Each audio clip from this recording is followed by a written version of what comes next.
Good morning সকলকে। Welcome to বিবিজিও point YouTube channel. দেখো, আমরা যে সিকোয়েন্সটা পড়ছিলাম যে বৈজাত প্রক্রিয়া, যে দশম শ্রেণীর যে বৈজাত প্রক্রিয়া নদী, সেই নদী থেকে আজকের আমরা শেষ পার্ট আমরা পড়বো। আজকে লাস্ট আমরা পড়বো যেটা যে সুন্দরবনের উপরে আমাদের যে বিশ্ব জলবায়ু পরিবর্তন হচ্ছে তার কী কী প্রভাব পড়বে। তো এই যে আমাদের সুন্দরবন বিশ্ব জলবায়ুর পরিবর্তন প্রভাব, এটা আজকে আমরা পড়াশোনা করব। তো দেখো, এই যে সুন্দরবনের যে নামটা আমরা বলছি, সুন্দরবন কী জন্য বিখ্যাত না ম্যানগ্রোভ অরণ্যের জন্য বিখ্যাত। ম্যানগ্রোভ অরণ্য, ঠিক আছে। এই ম্যানগ্রোভ অরণ্য তোমরা সবাই জানো ম্যানগ্রোভ অরণ্যটা কী অ্যাকচুয়ালি। ম্যানগ্রোভ অরণ্য হচ্ছে এমন এক ধরনের উদ্ভিদ যেটা আমাদের মূলত ক্রান্তীয় জলবায়ু অঞ্চলে গড়ে ওঠে, এবং এই উদ্ভিদটা লবণাক্ত জল বা লবণাক্ত মৃত্তিকা, বিশেষ করে সমুদ্র উপকূলবর্তী অঞ্চল বা কোনো নদীর মোহনা, ঠিক আছে, এই সমস্ত অঞ্চলগুলো কিন্তু জন্মায়। যেখানকার বিখ্যাত গাছ হচ্ছে সুন্দরী গাছ, এবং অ্যাকচুয়ালি এখানকার গাছগুলোর একটা বিশেষ ধরনের বৈশিষ্ট্য আছে, তোমরা জানো। সেটা হচ্ছে তোমার শ্বাসমূল, ঠেসমূল, জরাজঙ্কুরোদ্গম, এগুলো তো বিভিন্ন রকম উদ্ভিদ দেখতে পাই, মানে বিভিন্ন রকম বৈশিষ্ট্য দেখতে পাই উদ্ভিদের। তো বিভিন্ন রকমের উদ্ভিদ আমরা দেখতে পাই। তো তার মধ্যে একটা গুরুত্বপূর্ণ এই ম্যানগ্রোভ অরণ্য হচ্ছে আমাদের এই সুন্দরবন, যেটা আমাদের ভারতবর্ষের পশ্চিমবঙ্গ রাজ্যের দক্ষিণ দিকে অবস্থিত। শুধু ভারতবর্ষে নয়, বাংলাদেশের কিছু অংশ নিয়ে কিন্তু আমাদের এই তোমার হচ্ছে কি এই সুন্দরবন অংশ অবস্থিত। তোমাদের একটা মানচিত্র দেখালে বুঝতে পারবে তোমরা। এই যে মানচিত্র দেখতে পাচ্ছ, এই যে আমাদের এদিকে পশ্চিমবঙ্গে, এদিকে পশ্চিম দিকে সুন্দরবনের পশ্চিম দিকে সীমান্ত যেটা আছে ভাগীরথী হুগলি নদী, এই ভাগীরথী হুগলি নদীর মোহনা থেকে মোটামুটি এদিকে বাংলাদেশের এতদূর পর্যন্ত আমাদের এই সুন্দরবন অঞ্চলটা অবস্থিত।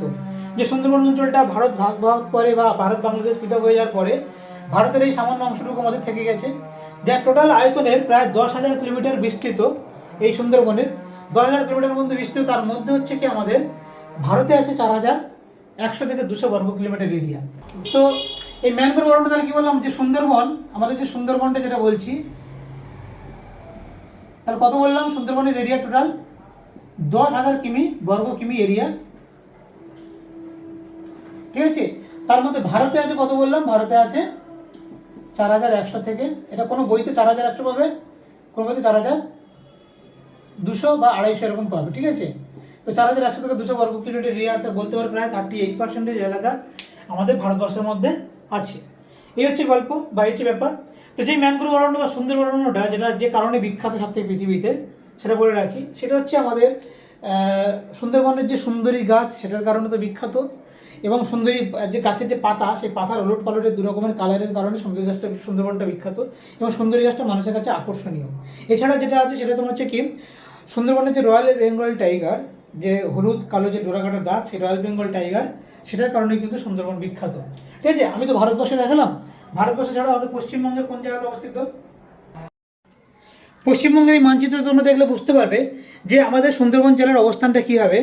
তাহলে এই যে বললাম হুগলি নদী পশ্চিম দিকে, অর্থাৎ সুন্দরবন যে টোটাল আমাদের ভারতবর্ষের সুন্দরবনটা আছে, তার পশ্চিম দিকে হচ্ছে আমাদের ভাগীরথী হুগলি নদী।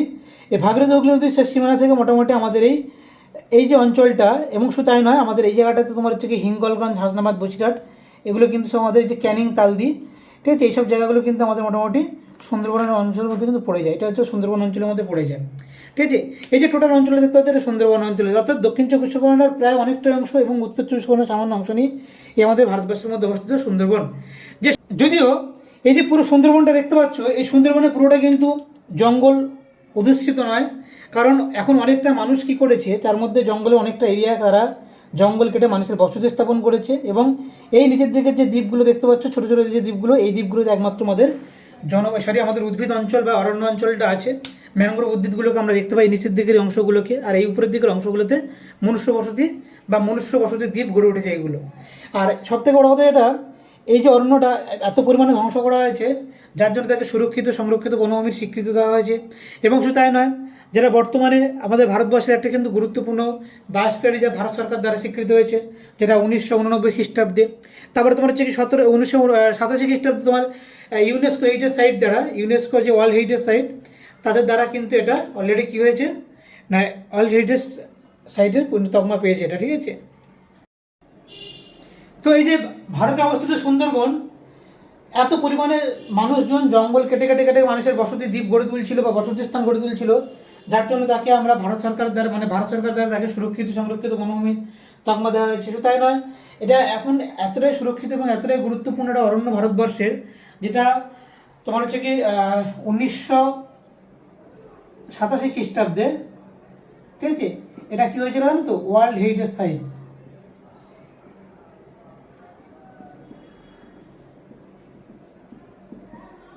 এবং 1989 খ্রিস্টাব্দে এটা কিন্তু আমাদের ভারতের যে ভারত সরকার আছে সেটাকে দ্বারা বায়োস্ফিয়ার রিজার্ভের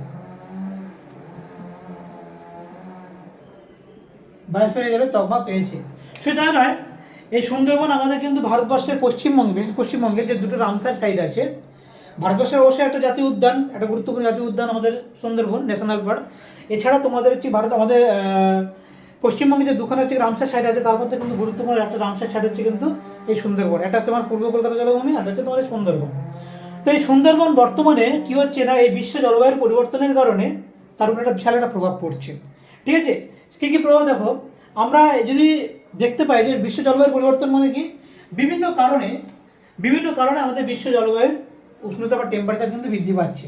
আর টেম্পারেচার বৃদ্ধি পাওয়ার কারণে আমরা ছোটোবেলা থেকে এটা পড়ে আসছি, টেম্পারেচার বৃদ্ধি পাওয়ার কারণেই যে আমাদের মেরু বা উপকূলবর্তী আমাদের যে মেরু অঞ্চল, সেই মেরু অঞ্চলের যে সমস্ত বরফ আছে বা হিমবাহ আছে সেগুলো গলে যাচ্ছে, যার জন্য জলতল বৃদ্ধি পাচ্ছে। আজকের এই উষ্ণতা বৃদ্ধির কারণে আমাদের সুন্দরবন অঞ্চলে কী হচ্ছে না, সুন্দরবন অঞ্চলে বিভিন্ন রকম যে জীব প্রজাতিগুলো আছে সেগুলো ধ্বংস হচ্ছে, বাস্তুতন্ত্র ধ্বংস হচ্ছে। তারপর তোমার হচ্ছে কি, সমুদ্রের জলতল বৃদ্ধি পাওয়ার কারণে সেখানে কি হচ্ছে, সমুদ্র জলতল বৃদ্ধি পাচ্ছে। সমুদ্র জলতল বৃদ্ধি পাওয়ার কারণে কি হচ্ছে, ধরো আমার যে একটা জায়গা ছিল, সমুদ্র জলতল বৃদ্ধি পেলে আমার এই যে উপকূলবর্তী অঞ্চলগুলো আছে বা অরণ্য অংশগুলো অলরেডি ডুবে যাচ্ছে বা ধ্বংস হচ্ছে। শুধু তাই নয়, এখানে যে ব্যাপকভাবে যে বড় বড় যে ঘূর্ণিঝড়গুলো আসছে, বিশেষ করে আমাদের যে বিগত কয়েক বছর দেখলে যে ঘূর্ণিঝড়গুলো তোমাদের এসছে, আয়লার পর থেকে শুরু হয়েছিল, মানে এর আগে আরও বড় বড় ঘূর্ণিঝড় হয়েছে, কিন্তু আমরা আয়লা থেকে দেখে আসছি প্রতি বছর কন্টিনিউ বিভিন্ন রকমের ঘূর্ণিঝড় হচ্ছে। আয়লা, বুলবুল, ফণি, আমফান, ইয়াস, মোচা, ঠিক আছে, নানা রকম হুদহুদ, কত রকমের ঝড় আমরা দেখতে পাচ্ছি। তো হুদহুদ সেখানে নয়, তো এরকম বিভিন্ন রকমের যে ঝড়গুলো আমাদের সুন্দরবন অঞ্চলের উপরে প্রভাব তৈরি করছে। এই যে ঘূর্ণিঝড়ের ফলে যে জলপ্লাবন তৈরি হচ্ছে, সুন্দরবনের গাছপালাগুলোকে ভেঙে দিচ্ছে, তাহলে সুন্দরবনের একটু ব্যাপকভাবে কিন্তু ক্ষতিগ্রস্ত হচ্ছে, জীব বৈচিত্র্য ধ্বংস হচ্ছে, উপকূলবর্তী অঞ্চলগুলো প্লাবিত হচ্ছে, নানা রকম কারণ আমরা দেখতে পাচ্ছি, তাপমাত্রা বৃদ্ধি পাচ্ছে। এছাড়া তুমি যদি আমি তো শুধু বললাম জঙ্গলের ক্ষতিটা, তুমি যদি দেখো যে এখানকার যে সামাজিক যে মানে যে সমস্ত মানুষগুলো এখানে বসবাস করে, ঠিক আছে, যে মানুষগুলো এখানে যারা বসবাস করে, সেই যে মানুষগুলো তাদের যে বসতি স্থানগুলো তুমি দেখতে পাবে, সেখানে তাদের যে উপকূলবর্তী অঞ্চল, যেখানে নদীর ধারে যে সমস্ত মানুষগুলো বসতি আছে, তাহলে বসতিগুলো নিশ্চিহ্ন হয়ে যাচ্ছে, কৃষি জমি নষ্ট হচ্ছে, মানুষের যে কৃষি জমি সেগুলোকে লবণাক্ত জল প্রবেশ করে সেই জমিগুলোকে কৃষির কাজের অযোগ্য করে তুলছে। তারপরে যে সমস্ত মানুষগুলোর বাড়ির কাছাকাছি যে সমস্ত যে নদী পুকুর টুকুর আছে বা মানুষের যে সমস্ত খামার বাড়ি, বাগান, গাছপালা, সেগুলো সব ধ্বংস হচ্ছে। মানুষের মানে প্রচুর মানুষ বলতে গেলে প্রায় সুন্দরবন অঞ্চলের সুন্দরবন অঞ্চলে যতজন মানুষ বসবাস করতে, প্রায় 39% মানুষ কিন্তু অলরেডি উপকূলবর্তী অঞ্চল ছেড়ে তারা কিন্তু মূল ভূখণ্ডের দিকে কিন্তু তারা পিছিয়ে আসছে, বাধ্য হচ্ছে তারা। আমাদের যে উপকূলবর্তী অঞ্চল যে বঙ্গোপসাগর, সেখানে যে বিশাল বড় বড় ঢেউ, বিশেষ করে বর্ষাকালটাতে যখন আমরা দেখতে পাই সুন্দরবন অঞ্চলে, তোমরা দেখতে পাবে বিভিন্ন জায়গায় প্রচুর নদী বাঁধ ভাঙে, তাই না? বিশেষ করে বর্ষার ঠিক শেষটাতে যে ভরা কোটাল মরা কোটালগুলো হয়, প্রত্যেক বছর দেখবে নদী বাঁধ ভাঙছে, প্রত্যেক বছর হয়। এই নদী বাঁধগুলো ভাঙছে, জলতল বৃদ্ধি পাচ্ছে, নদীগুলো চড়া পড়ে যাচ্ছে দিনের পর দিন, জলগুলো উপচে পড়ছে। তোমাদের আগের দিন পড়েছিলাম না, যেটা প্লাবনভূমি, তাহলে জল প্লাবিত হয়ে সমস্ত অঞ্চলগুলোকে প্লাবিত করছে। তাহলে নানা কারণে মোটামুটি আমাদের সুন্দরবন কিন্তু ক্ষতিগ্রস্ত হচ্ছে। তুমি যদি দেখো এই সুন্দরবন অঞ্চলের 3খানা গুরুত্বপূর্ণ দ্বীপের কথা আমরা উল্লেখ করতে পারি, অনেকগুলো দ্বীপ এরকম ভ্যানিশ হয়ে গেছে এই জলতল বৃদ্ধি পাওয়ার কারণে। সেই সমস্ত দ্বীপগুলো অলরেডি ভ্যানিশ হয়ে যাচ্ছে, যার জন্য এই সমস্ত দ্বীপগুলোকে আমরা বলে থাকি ভ্যানিশিং আইল্যান্ড। ভ্যানিশিং আইল্যান্ড কি, তোমাদের 1 নম্বর প্রশ্ন করতে পারে যে সমস্ত দ্বীপগুলো কী হচ্ছে আমাদের সমুদ্রের জলতল বৃদ্ধির কারণে অলরেডি ভ্যানিশ হয়ে যাচ্ছে, তাকে আমরা বলে থাকি ভ্যানিশিং আইল্যান্ড। তো এরকম গুরুত্বপূর্ণ দ্বীপ কারা আছে আমাদের, এই যে তোমার হচ্ছে বঙ্গোপসাগরের মোহনায় লোহাচড়া, তোমার হচ্ছে তোমার বেডফোর্ট, তারপরে তোমার হচ্ছে কি ঘোড়ামারা দ্বীপ, এগুলো তোমার অলরেডি, ঘোড়ামারা দ্বীপটা এখনও প্রায় নিশ্চিহ্ন হয়নি, তবে ওর অনেকটা অধিকাংশ মানে দ্বিগুণ তোমার যে হাব অলরেডি তোমার নিশ্চিহ্ন হয়ে গেছে অলরেডি, বুঝতে পেরেছো? তার যে টোটাল আয়তন ছিল তার অলরেডি হাব নিশ্চিহ্ন হয়ে গেছে ঘোড়ামারা দ্বীপে। লোহাচড়া দ্বীপ তো সম্পূর্ণ ডুবে গেছে এই জলতল বৃদ্ধির কারণে। যেটা তোমাদের এখানে ম্যাপ দেখাই, এই যে লোহাচড়া দ্বীপটা, তাহলে কী বললাম, লোহাচড়া এবং ঘোড়ামারা দুটো দ্বীপ, তাহলে বুঝতে পারলো একটা যে এই যে আমাদের মানচিত্র দেখো, এই যে তোমাদের গঙ্গাসাগর, আমাদের সাগরদ্বীপ যেটাকে বলছি আমরা, সাগরদ্বীপের ঠিক উত্তর দিকটাতে আমাদের হচ্ছে কি গঙ্গা নদীর মোহনায়, অর্থাৎ আমাদের হুগলি ভাগীরথী নদীর মোহনায় এই সমস্ত দ্বীপগুলো অবস্থিত। এই যে লোহাচড়া দ্বীপ, এইটা আমাদের লোহাচড়া দ্বীপ। তারপরে তোমার যে বেডফোর্ড দ্বীপ, এটা হচ্ছে ঘোড়ামারা দ্বীপ। যে দ্বীপগুলোর মধ্যে লোহাচড়া দ্বীপ কিন্তু অলরেডি নিশ্চিহ্ন হয়ে গেছে, বিলীন হয়ে গেছে, যেটা 1980-র দশক থেকে অলরেডি সেটা প্লাবিত হতে শুরু করে এবং তারপরে 2006 খ্রিস্টাব্দে সম্পূর্ণ তারা ভ্যানিশ হয়ে যায় এবং 2006 সালে আমাদের ভারতবর্ষের প্রথম মানে নিশ্চিহ্ন বা মানে একদম পুরো বিলীন হয়ে যাওয়া দ্বীপের তকমা পেয়ে যায় এই আমাদের হচ্ছে কি লোহাচড়া দ্বীপটা। তারপরে দেখো এই যে ঘোড়ামারা দ্বীপটা, ঘোড়ামারা দ্বীপ কিন্তু আচ্ছা, এই লোহাচড়া দ্বীপে কিন্তু যে সমস্ত জনবসতি যারা ছিল, প্রায় 5-6 হাজার মতন জনবসতি, তাদেরকে সব স্থানান্তরিত করানো হয়েছে এই সমস্ত সাগরদ্বীপ, কাকদ্বীপ সমস্ত এলাকাতে। এখানে মানুষগুলোকে এখানে আলাদা করে জমি জায়গা দিয়ে তাদেরকে কিন্তু বসতি স্থাপন করে দেওয়া হয়েছে, না তারা যাবে কোথায়, তাই না? তাছাড়া তোমার যে ঘোড়ামারা দ্বীপ, এটাও কিন্তু এখন আপাতত বেঁচে আছে, কিন্তু ঘোড়ামারা দ্বীপ কিন্তু যখন বর্ষাকাল হয় প্রতি বছর কিন্তু ব্যাপক বন্যা হয়, ব্যাপক বন্যা হয় ওখানটায়। এবং শুধু তাই নয়, সেখানটাতে অলরেডি তোমার যে আয়তন ছিল, টোটাল তার যে আয়তন ছিল 1970-এর দশকে, এখন 2022 সালে গিয়ে মাপলে দেখা যাবে তার অলরেডি হাফ হয়ে গেছে। মানে তার উপকূলবর্তী অঞ্চলগুলো প্লাবিত হতে হতে হতে একদম তো খাসিমারা যে সমস্ত যে গ্রাম টামগুলো ছিল, খাসিমারা খাসিমারা টু সমস্ত গ্রামগুলো ছিল, ওগুলো তো অলরেডি পুরো নিশ্চিহ্ন হয়ে গেছে, মানে একদম পুরো বিলীন হয়ে গেছে ওগুলো, 3-4টে গ্রাম, বুঝতে পারছো ওটা? সেখান থেকেও কিন্তু মানুষকে সরিয়ে সরিয়ে আনা হচ্ছে ঘোড়ামারা থেকে। তো এই হচ্ছে আমাদের যে বঙ্গোপসাগরের যে মোহনাতে, অর্থাৎ আমাদের গঙ্গা নদীর মোহনা, সেখানে কিন্তু এরকম দুখানা দ্বীপ অলরেডি নিশ্চিহ্ন হচ্ছে। কার জন্য? এই জলতল বৃদ্ধির কারণে। এছাড়া আরেকটা খুব গুরুত্বপূর্ণ দ্বীপ আছে, সেটা হচ্ছে আমাদের এই ভারত এবং বাংলাদেশ যেটা আছে, ঠিক আছে, ভারত বাংলাদেশ সীমান্ত, আমাদের দক্ষিণ চব্বিশ পরগনা জেলা এবং ওদিকে সাতক্ষীরা জেলা, তাদের যে সীমান্তে এখানে একটা নিউমুর বলে একটা দ্বীপ হয়েছে, যেটা তোমার 1970 খ্রিস্টাব্দে তোমার হচ্ছে কি যে ভোলা ঘূর্ণিঝড় হয়েছিল, সেই ভোলা ঘূর্ণিঝড়ের দ্বারা কিন্তু এর উত্থান ঘটেছিল। যদিও এই দ্বীপটাতে তোমার জনমানব নেই বা জনশূন্য মানে বলতে পারো, কিন্তু দ্বীপটাতে তোমার হচ্ছে কি বিভিন্ন খনিজ সম্পদের থাকার সম্ভাবনা, বিভিন্ন খনিজ তেল থাকার সম্ভাবনার নিরিখে আমাদের দুটো দেশের মধ্যে কিন্তু একটা সময় একটা বাদানুবিবাদ হয়েছিল। কিন্তু সেটা পরবর্তীকালে কী হয়, সেই জলতল বৃদ্ধির কারণে সেটা আস্তে আস্তে নিশ্চিহ্ন হতে থাকে এবং 2000 এই যে তোমার নিউমুর পাত, যেটা তালপট্টি দ্বীপ নামেও পরিচিত, ঠিক তালপট্টি বা নিউমুর, যেটা কথা বললাম ভারত বাংলাদেশ একদম সীমান্তে জেগে উঠেছিল, যার অধিকার নিয়ে দুটো দেশের মধ্যে একটা গণ্ডগোল ছিল। তো সেই দ্বীপটা কিন্তু অলরেডি আবার নিশ্চিহ্ন হয়ে গেছে।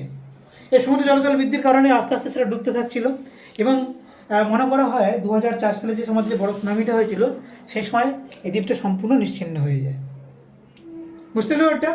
তো এই হচ্ছে আমাদের এই তিনটে দ্বীপকে আমরা এই জন্য বলছি ঘোড়ামারা, লোহাচড়া এবং হচ্ছে তোমার নিউমুর।